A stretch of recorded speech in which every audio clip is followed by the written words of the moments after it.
Telugu young directors ఛానల్కి స్వాగతం సుస్వాగతం. పాతాళ భైరవి స్క్రీన్ ప్లే ఎక్స్ప్లెనేషన్లో భాగంగా మనం దాదాపుగా ఇప్పటికి 5-6 ఎపిసోడ్ పైన చేసాం. అలాగే ఇప్పుడు లాస్ట్ వీక్ నుంచి ఆ సినిమాలో సిడ్ఫీల్డ్ స్క్రీన్ ప్లే స్ట్రక్చర్ని అనుసరించి యాక్ట్ 1, యాక్ట్ 2, యాక్ట్ 3 ఈ భాగాలు ఎలా ఉన్నాయి, దాన్ని ఆపాదించి మనం ఎట్లా అండర్స్టాండ్ చేసుకోవాలి. 1951లోనే ఇంత చక్కటి కథని రాశారు కదా, దాన్ని మనం ఇప్పుడున్న స్ట్రక్చర్కి ఎట్లా అవగాహన చేసుకోవాలి, ఎట్లా అన్వయించుకోవాలనే భాగంలో ఇవాళ 2వ ఎపిసోడ్ తీసుకొచ్చాను. ఈ 2వ ఎపిసోడ్లో మనం యాక్ట్ 1 తోటరాముడు రాజకుమారుని చూడటానికి వెళ్ళి అరెస్ట్ అవడంతో రాజుగారి హెచ్చరించి వదిలేస్తాడు. ఏమని, నా స్థాయికి వచ్చి నువ్వు అన్నీ సంపాదించి వచ్చిన తర్వాత మాట్లాడు, అప్పుడు చూద్దాం అంటాడు, నా కూతురిచ్చి పెళ్లి చేయటం అనే పాయింట్లో. సో అక్కడ కథ ఆపాం ప్లాట్ పాయింట్ 1 దగ్గర. సో బిగినింగ్, మిడిల్, ఎండ్ ఉన్నటువంటి యాక్ట్ 1 అక్కడ దాకా అయిపోయింది. యాక్ట్ 2 అక్కడ ప్లాట్ పాయింట్ 1 నుంచి ప్లాట్ పాయింట్ 2 దాకా ఉంటుంది. ఈ ప్లాట్ పాయింట్ 2 దాకా ఉన్న పార్ట్లో మనకు ఉండేది ప్లాట్ పాయింట్ 1, తర్వాత పించ్ 1, మిడ్ పాయింట్ వచ్చి ఒక ½ అన్ అవర్ అవుతుంది. Mid point, pinch 2, plot point 2 అనేది సెకండ్ హాఫ్ ఆఫ్ యాక్ట్ అవుతుంది. ప్లాట్ పాయింట్ 2 నుంచి చిట్ట చివరి దాకా క్లైమాక్స్ దాకా వచ్చేది యాక్ట్ 3 అవుతుంది.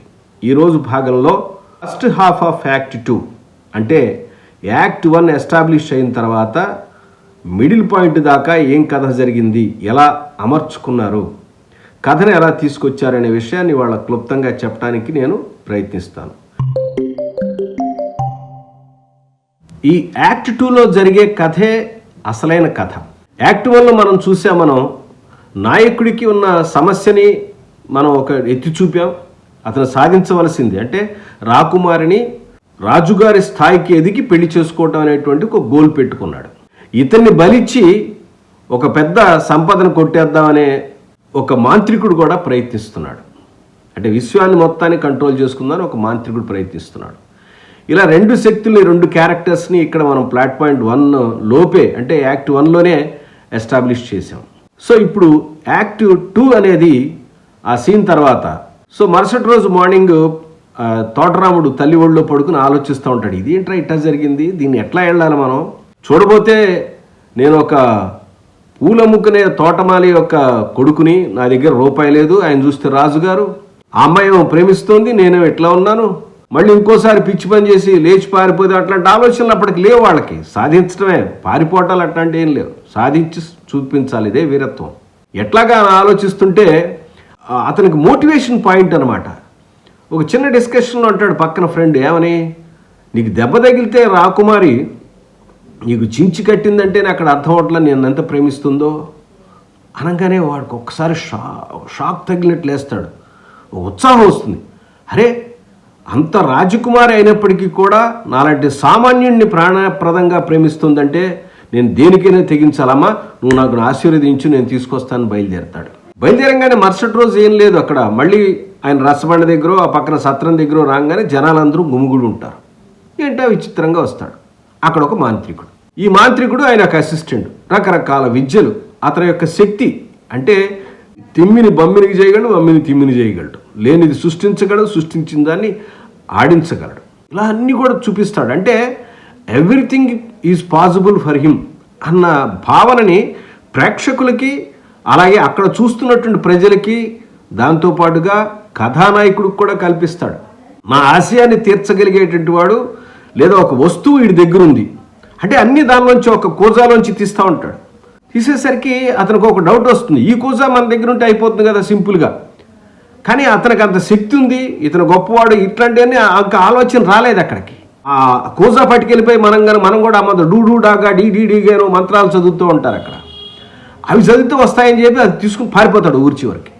సో మాంత్రికుడు అప్పుడు ఒక చిన్న నవ్వుతాడండి. ఇది డైరెక్టోరియల్ టచ్ అంటారు. అంటే యాక్షన్ తర్వాత ఆ రియాక్షన్, పడ్డాడు రాయుడు నా వల్ల అని. అంటే నేను చూపించిన మాయలకి వీడు అట్రాక్ట్ అయ్యి నా యొక్క సర్కిల్లోకి వచ్చేసాడని ఒక చిన్న లుక్ ఇస్తాడు డైరెక్టరు. ఆయన షాట్ తీశారు. ఆ తర్వాత అక్కడికి వెళ్ళి దాంతో కుస్తీ పడుతూ ఉంటాడు. ఎన్ని మంత్రాలు దానిలోంచి ఏమి రాదు, మట్టి రాదు, ఏమి రాదు, అది కనీసం ఒక రాయి ముక్క కూడా రాదు దానిలోంచి. ఈలోపుగా దానిలో ఏముందిరా, అంతా కూడా మంత్ర మహిమలో ఉందిరా అంటాడు. అనగానే ఇతనికి నమ్మకం కలగడం, అతని శక్తి ఆల్రెడీ చూశాడు. ఇతనికి ఆల్రెడీ రాజకుమారిని ప్రేమిస్తున్నావు కదరా, రాజుగారు అన్నీ తెస్తే పెళ్లి చేస్తానన్నాడు కదా, అతను మనసులో అనుకున్న మాటలు ఇతను కావాల్సింది కూడా చెప్పేస్తుంటే, అరే నా మనసులో ఉన్నదని చెప్తున్నాడే, నాకు కావాల్సి కూడా చెప్తున్నాడే, రాజకుమారిని చేస్తుందిరా, తర్వాత పాతాళ భైరవి పిలుస్తుందిరా, అద్భుతమైన శక్తి, అది ఉంటే నువ్వు అన్నీ సాధించగలవు అని అంటాడు. అనగానే మీకు డౌట్ వస్తుంది, ఇది నాకు ఇంత గొప్పదని నాకెందుకు ఇస్తాడంటే, రాకుమారి వరిస్తుంది అంటాడు. ఎంతసేపటికి ఆశ చూపిస్తూ ఉంటాడు. అక్కడి నుంచి బయలుదేరుతాడు. అక్కడ ఇతను ఎలా మోసపోయాడు, అతని యొక్క పరిస్థితి, ఇతని యొక్క మాంత్రికుడి యొక్క నక్కచిత్తుల యొక్క తెలివితేటలను పెట్టుకుని ఒక బ్యాక్గ్రౌండ్ సాంగ్ని డైరెక్టర్ పెట్టాడు. ఆ బ్యాక్గ్రౌండ్ సాంగ్ అయిన తర్వాత ఒక పెద్ద గుహలోకి వెళ్తారు. గుహ దగ్గరికి అంతా చెమ్మ చీకటి, రకరకాల చిట్టడివి, గుహలు, శబ్దాలు రకరకాలు. ఏమిటి ఆ శబ్దం వినపడుతుందంటే పాతాళ భైరవి పిలుస్తుందిరా అంటాడు. అలా ఒక ప్లేస్లోకి వెళ్దాం అనుకునేసరికి అక్కడి నుంచి రాక్షసులు ఒకడు కనుగొన దెయ్యాల్లాగా వస్తాయి. దాన్ని మన కత్తి చూసి దాన్ని నరికేస్తాడు. బాగా సాహసివిరా అంటాడు. అంటే అతనికి ఆల్రెడీ ఏదైనా ఎవరైనా మీద పడితే కొట్టే ఇది ఉంది కదా, అలాగే అలా పైకి ఎక్కుదామని చెట్టు పెంచి పైకి ఎక్కాలరా అని అంటే ఎక్కుతుంటే ఇంకో రాక్షసు ఇట్లా రకరకాలు వస్తున్నాయి, అన్నీ చంపుతాడు. మరి పాతాళ భైరవి పాతాళంలో ఉంది, ఎట్లా వెళ్ళాలి, నేను మార్గం ఏర్పాటు చేస్తాను కదా అంటాడు. అని పైకి ఎక్క చెట్టు మీద అంటాడు. చెట్టు మీద పైకి ఎక్కుతాడు. ఎక్కిన కింద ఒక పెద్ద మంటను, అగ్ని క్రియేట్ చేస్తాడు. పైనుంచి దానిలో దూకమంటాడు. ఒక్కసారి డౌట్ వస్తుంది, వీడేమో గడుపుగాలు ఎక్కడో తీసుకొచ్చాడు, నన్ను పెట్టేశాడు, గబక్కను మంటలో దూకమంటాడు ఏంటి, ఒకవేళ రాంగ్ అయితే రాజకుమారి అనగా రాజకుమారి జ్ఞాపకం చేస్తాడు. అనగానే వాళ్ళు అరే రాజకుమారి వరిస్తుందిరా, పాతాళ భైరవి పిలుస్తుంది అనగానే ఓ అని చెప్పి ఒక్కసారి ఆ తల్లిని తలుచుకుంటాడు, దైవాన్ని తలుచుకుని దానిలో దూకేస్తాడు. దాన్ని మరి కింద గోతులో పడతాడు. కింద చూస్తే ఏముంది, పాతాళ బెలంలో చేతిలో చేతి కింద పావు వాళ్ళు అక్కడ పక్కన బారేస్తాడు. చూస్తే స్వామి ఎక్కడ ఏంటి దరిదాపు లేదు, ఇక్కడ ఎక్కడో పడ్డానంటే వస్తున్నాను రాని పైనుంచి తాడేసి దిగుతాడు. వాడు దిగిన తర్వాత పెద్ద శబ్దాలు. అలా అలా ముందుకెళ్తుంటే అక్కడ ఒక మార్గం ఏర్పడడానికి ఒక గద, ఆ గదతో మోదాలి. అక్కడ బొడ్డుదేవరు ఉంటాడు, ఆ బొడ్డుదేవరు కొట్టాలి. ఇక్కడ చూపించి ఇక్కడ కొట్టుని చూపిస్తూ ఉంటుంది. వాడంత పెద్ద గదను తీసుకుని కొట్టి దాన్ని బద్దలు కొడతాడు. బద్దలు కొట్టు లోపలికి వెళ్దాం ఉండేసరికి మళ్ళీ ఏముంది, అక్కడ కత్తులు బోలు ఉంటుంది, ఇలా కత్తులు తిరుగుతూ ఉంటాయి, ఇలా ఇలా ఇలా దాని నుంచి వెళ్ళి అంటాడు, ఒరి ఈడు తమాషగా ఉంది ఈ మాంత్రికుడి పరిస్థితి అని. ఇందాక నిప్పుల్లో దూరం అన్నాడు, పైన తీసుకొచ్చి పాతాళంలో పడేశాడు. ఇప్పుడేమన్నాడు, ఆ కత్తులు బోలు ముక్కలు ముక్కలైపోతే మళ్ళీ రాకుమారి వరిస్తుందిరా, పాతాళ భైరవి పిలుస్తుందిరా అనగానే మళ్ళీ ఒక్కసారి ఆశ, అది చేద్దాం, ఏదైతే ఇక్కడ దాకా వచ్చకపోతే పోయాం అని ఒక్కసారి దైవాన్ని తలుచుకుంటాడు. ఆ టైంలో ఇంటర్కట్ షాట్స్లో తల్లి దైవం యొక్క పూజ చేస్తున్నటువంటి షాట్స్ వేస్తారండి. అంటే తల్లి యొక్క ఆశీర్వాదం, దైవబలం ఇతనికి ఉంది ఆత్మశక్తితో పాటుగా. మంచివాడికి ఎప్పుడు అట్లా ఉంటాయండి, తల్లిదండ్రుల ఆశీర్వాదం లేదా మంచి కోరుకునే వాళ్ళ యొక్క ఆశీర్వాదాలు, భగవంతుని యొక్క ఆశీర్వాదం ఉంటుందనేది ఒక క్యారెక్టర్కి వెనకాల ఉన్నటువంటి ఒక సపోర్ట్ అనమాట. వెళితే అవే నా కత్తులు ఏం చేయలేవు, మనలో మాలైపోతుంది. సాహసివిరా, సాహసివి తర్వాత నీకు విజయం వరిస్తుందిరా అంటాడు. సరే అయిపోయాడు. అక్కడికి వెళ్తే పెద్ద విగ్రహం, అమ్మవారి విగ్రహం. చూసి షాక్ తింటాడు. చూస్తాడు, ఇదంతా ఓ శబ్దం వస్తే జై పాతాళ భైరవి అంటాడు. సరే నేను ఈ పూజకి అన్నీ ఏర్పాటు చేస్తాను, నేను నువ్వు శుచివై రారా అంటాడు. అంటే శుభ్రం అయి చక్కగా ఇప్పుడంతా మనం మట్టి కొట్టుకుపోయాం, శుభ్రంగా చేసుకురా, ఈలోపుగా పూజ సెట్ చేస్తానంటాడు. అమ్మయ్యా ఇక్కడ దాకా తీసుకొచ్చాడు రా, ఇంకేముంది కాసేపు ఆ పూజ చేసేస్తే ఆ పూజ చేసి తీసుకుని ఆ పాతాళ భైరవి తీసుకెళ్ళిపోయి నెక్స్ట్ పెళ్లి చేసుకుందాం రాకుమారిని అని చెప్పి అనే థాట్లో ఉంటాడు. సరే స్వామి వస్తానని బయలుదేరుతాడు. ఆ పక్కనే పుష్కరిణి ఉంటుంది, ఆ పుష్కరంలో స్నానం చేయమని వెళ్తాడు. అసలు కథ ఈ పుష్కరంలో దిగిన తర్వాతే వస్తుంది. ఇదే మనకి స్క్రిప్ట్లో పనికొచ్చే పాయింట్. స్నానం చేద్దామని పుష్కరిణిలో దిగినవాడు దాన్ని మనం వచ్చి మొసలు కాళ్ళు పట్టుకుంటుంది. ఇది ఎక్కడ గోల చూడండి. ఇక్కడ కథానాయకుడి యొక్క పాత్ర చిత్రీకరణలో మనం తీసుకోవాల్సిన జాగ్రత్త ఇవాళ ఉన్న చాలా సినిమాల్లో, కొత్తగా వచ్చే సినిమాల్లో. నేను ఇంతకుముందు లాస్ట్ వీక్ రిలీజ్ అవ్వగానే ఒక సినిమా చూశాను. నాకు హర్రర్ సినిమాలు అంటే కొంచెం ఇష్టం. సస్పెన్స్, హర్రర్, ఇట్లా ఇన్వెస్టిగేషన్, డిటెక్టివ్ ఇట్లాంటి సినిమాలు నేను ఎక్కువ లైక్ చేస్తాను. కొంచెం అడ్వెంచరస్గా ఉన్న సినిమాలు అట్లాంటివి. అంటే అన్ని సినిమాలు లైక్ చేస్తారనుకోండి. సో కిష్కిందకు పురి అని ఒక సినిమా చూశాను. దానిలో హీరో క్యారెక్టర్ చూసినప్పుడు కూడా ఇదే చెప్పాలనిపించింది మీ అందరికీ కూడా. అది కూడా వస్తుంది, బహుశా నెక్స్ట్ వెన్స్డే రావచ్చు దాని యొక్క రివ్యూ. హీరో క్యారెక్టరైజేషన్ సరిగ్గా లేకపోతే సినిమాలు ఆడతాయా? హీరో పాత్ర అనేది ఎప్పటికప్పుడు ఛాలెంజ్ని ఎదుర్కొంటూ ఉంటుంది. ఆ ఛాలెంజ్ని ఓవర్కమ్ చేసి తను విజయం సాధిస్తూ ఉంటుంది. ఎప్పటికప్పుడు పైచే సాధిస్తూ ఉంటుంది. అబ్స్టికల్స్ మీద అబ్స్టికల్స్ వస్తూ ఉంటాయి. 4-5 అబ్స్టికల్స్ కావాలంటాడు. ప్లాట్ పాయింట్ 1 తర్వాత ఒక 4 అబ్స్టికల్స్ క్రియేట్ చేయండి. ఆ 4 అబ్స్టికల్స్ని హీరో ఎట్లా ఓవర్కమ్ చేశాడు అనేది చాలా ఇంపార్టెంట్. సో పుష్కరంలో స్నానం చేస్తుంటే ఒక మొసలు పట్టుకుంటుంది కదా, మొసలు కట్టుగా ఈదుకుంటూ బలవంతం ఉపయోగించి పైన వరలో కత్తి ఉంటుంది, చిన్న కత్తి బొడ్లో ఉంటుంది వాడికి. ఆ కత్తి తీసి పొడుస్తాడు, గసగస పొడిస్తే విచిత్రంగా ఏమవుతుందంటే ఆ మొసలు మాయమైపోయి ఒక పెద్ద యక్షకన్య అవుతుంది. నాయనా నువ్వు నాకు శాప విమోచనం చేసావు, చాలా సంతోషం, పాతాళ భైరవి నీ వశం అవుతుంది, అమ్మ అనుగ్రహం నీకుంది. కానీ ఇక్కడ నీతో వచ్చిన వాడు ఎవరైతే ఉన్నాడో మాంత్రికుడు చాలా టక్కరి వాడు నిన్ను బలిచ్చి వాడు ఆ పవర్ని పొందుదాం అనుకుంటున్నాడు. నువ్వు గనక నీ తెలివిని ఉపయోగించి వాడిని గనక బలిస్తే నీకు పాతాళ భైరవి వశం అవుతుంది నాయన అని చెప్పి చిన్న సలహా చెబుతుంది. ఆశీర్వాదం ఇచ్చి నేనున్నాడు నీకు సపోర్ట్ చేస్తానని అంటుంది. వాడికి అప్పుడు షాక్ తింటాడు. ఏమని ఇదేంటి, వీడిని నమ్మొస్తే వీడు నన్ను బలిద్దాం అనుకుంటున్నాడా? చివరికి ఇదే నాకు మిగిలింది, వీడు నాకేదో పెళ్లి చేస్తాడు, ఏదో హెల్ప్ చేస్తాడు అనుకుంటే వీడు నన్ను మొత్తానికి లేపేద్దామని చూస్తున్నాడు. అమ్మా వీడి సంగతి పట్టాలి అనుకుంటాడు. ఇది ఇప్పటిదాకా ఏముంది, వెతుకులాట, అట్లా వెళ్ళాలనే వెతుకులాట ఉంది, అబ్స్టికల్స్ ఉంది. ఈ అబ్స్టికల్స్లోంచి బయటపెట్టడానికి మళ్ళీ కథ ఎటు తిరిగింది, మళ్ళీ కథ పోరు ఎవరి మధ్య, మాంత్రికుడికి హీరోకి మధ్యకి కథ ట్రాక్లోకి వచ్చింది. ఇలా కథని ట్రాక్లోకి తీసుకొచ్చే పాయింట్నే లేదా పర్టికులర్ సీన్నే మనం పించ్ పాయింట్ అని అంటాం. మళ్ళీ కథను తీసుకొచ్చి వీళ్ళిద్దరి మధ్యన పెట్టాడు. దీన్నే పించ్ పాయింట్ అంటాం. పించ్ పాయింట్ యొక్క ఉద్దేశం ఏంటి అంటే కథ ఎప్పుడైతే ఒకటే రకమైన స్టీరియో టైప్గా లేదా అవుట్ ఆఫ్ ట్రాక్ వెళ్తుందో లేదా సందర్భం కనుక అనిపిస్తూ ఉంటే మళ్ళీ కథని తీసుకొచ్చి ట్రాక్ మీద కూర్చోపెట్టే పని అది తీస్తుంది.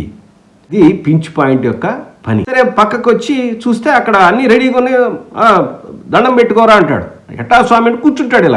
అలా కాదురా, ఇలా కాదురా, అలాగంటే సాష్టాంగం అంటే మడ వేసి కూర్చో, అట్లా కాదురా నేను చూపిస్తూ, ఏంటి స్వామి నన్ను చికాకు పెడతా, తెలియనట్టుగా ట్రిక్కిష్గా భలే యాక్ట్ చేస్తారు. అప్పటిదాకా ఒక ఎన్టీఆర్ చూసినప్పుడు ఇక్కడ ఒక విచిత్రమైన ఎన్టీఆర్ కనపడతాడు అనమాట.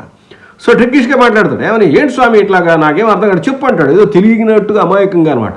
నేను చూపిస్తాను చూడరా అని చెప్పి అన్ని మంత్రాలు చదువుతూ టైం వేస్ట్ కాకుండా సాష్టాంగం చేసి మంత్రాలు చదువుతూ ఉంటాడు. ఇలా చెయ్యాలరా అని మంత్రాలు చదువుతూ ఉంటాడు. ఒక్కసారిగా ఆ పక్కన ఇతను నరకడానికి పట్టుకున్న గొడ్డలను తీసుకొచ్చి ధన్మని తీసుకొచ్చి కసక్కన నరికేస్తాడు.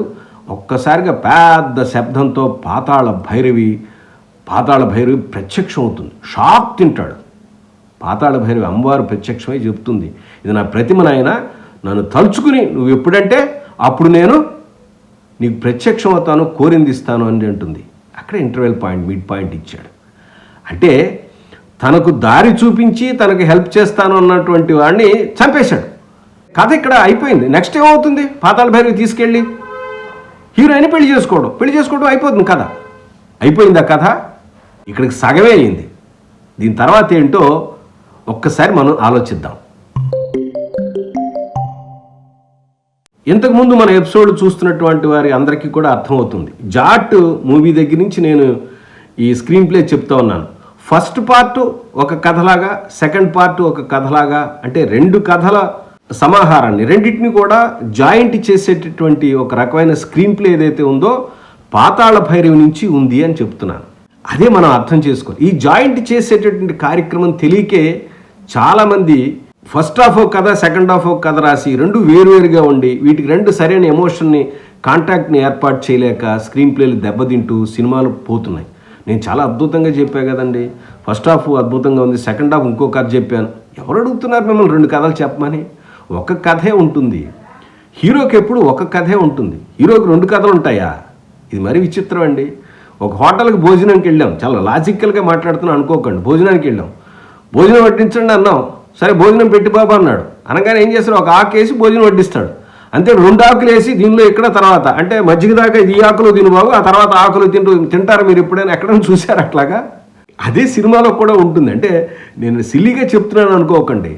కామన్ లైఫ్లో ఉండే పాయింట్స్ని సరిగ్గా మనం అర్థం చేసుకోకపోతే కథలు రాసే విషయంలో కూడా పిచ్చి పిచ్చిగా రాస్తూ ఉంటాం. కేవలం భోజనం దగ్గరే ఫస్ట్ హాఫ్ అంటే బిఫోర్ పులుసు దాకా వచ్చేది, పులుసు చారు లేదా మజ్జిగ వచ్చేవన్నీ కూడా కొంచెం రసాలతో సంబంధించింది. అప్పటిదాకా పచ్చడి, తర్వాత కూరలా కూడా గట్టిగా ఉంటాయి. సో 2 పార్ట్లు ఉంటాయి భోజనంలో కూడా, ఒక లిక్విడ్ పార్ట్, సాలిడ్ పార్ట్. ఈ రెండింటి రెండు పదాలు ఉన్నాయి. చారును అవి కారిపోతాయి కాదు, కంచంలాగా ఒక దానిలో తినండి, పచ్చడిను కూర ఒక దానిలో తినండి ఏమైనా చెప్తున్నారా? నేను ఇంత కామన్ ఎగ్జాంపుల్ చెప్తున్నాను కాదు, మీకు మనసుకు హత్తుకోవాలి, మీకు అర్థమయ్యే పాయింట్ పట్టాలనే ఉద్దేశంతో చెప్తున్నాను. కానీ ఏంటండి స్క్రీన్ ప్లే క్లాసులు అంటే భోజనాలను పులుసు చారు తింటాం, పచ్చడి కూరలు తింటాం అయ్యా చెప్పేది అని అనుకోకండి. కాన్సెప్ట్ మనకు మైండ్కి పట్టాలి. అది ఈ కాన్సెప్ట్ మనకి మైండ్కి పట్టినప్పుడే మనం అర్థం చేసుకోవాలి. ఏం రాస్తున్నాం, మనం ఎందుకు రాస్తున్నాం, ఎలాంటి స్క్రీన్ ప్లేలు రాసి ప్రేక్షకులు రావాలని కోరుకుంటున్నాం, ఎలాంటి స్క్రీన్ ప్లేలు రాసి వాళ్ళు రావట్లేదంటే ఎందుకు రావట్లేదని వాళ్ళని తిడుతున్నాం. మనం ఏంటి ఇంత మంచి సినిమా రాసినా రావట్లేదు అని చెప్పి నేను అనుకుంటున్నాం. ఇవన్నీ మన స్క్రీన్ ప్లేలో ఉన్న లోపాలనే విషయాన్ని మనం అర్థం చేసుకోవాలి. అందుకోసమే చెప్తున్నాను. సో ఇక్కడ దాకా అంటే పాతాళ భైరవి తీసుకురావడంతో తీసుకెళ్ళి అక్కడ మంచి వైభవం చూపిస్తాడు, పెళ్ళి అవుతుంది అనుకుంటారు. అక్కడ దాకా ఒక పార్ట్, అక్కడి నుంచి నడిచిందే సెకండ్ పార్ట్. ఆ పార్ట్ చెప్పడానికి ఇంకా చాలా టైం పడుతుంది. తర్వాత ఏం జరిగింది అనే విషయాన్ని నెక్స్ట్ ఎపిసోడ్లో చెప్తాను. మీరు తప్పకుండా గుర్తుపెట్టుకోండి. 2 పార్ట్లుగా ఫస్ట్ హాఫ్ సెకండ్ హాఫ్ రాసే వాళ్ళకి ఇది ఒక మంచి ఎగ్జాంపుల్గా ఉపయోగపడుతుంది. తప్పకుండా స్క్రీన్ ప్లే నేర్చుకునే వాళ్ళకి లేదా స్క్రీన్ ప్లేల గురించి మాట్లాడే వాళ్ళకి ఈ ఎపిసోడ్ని ప్రాపగేట్ చేయండి, అర్థం చేసుకుంటారు మనం ఏం రాస్తున్నామో ఏం రాయాలో.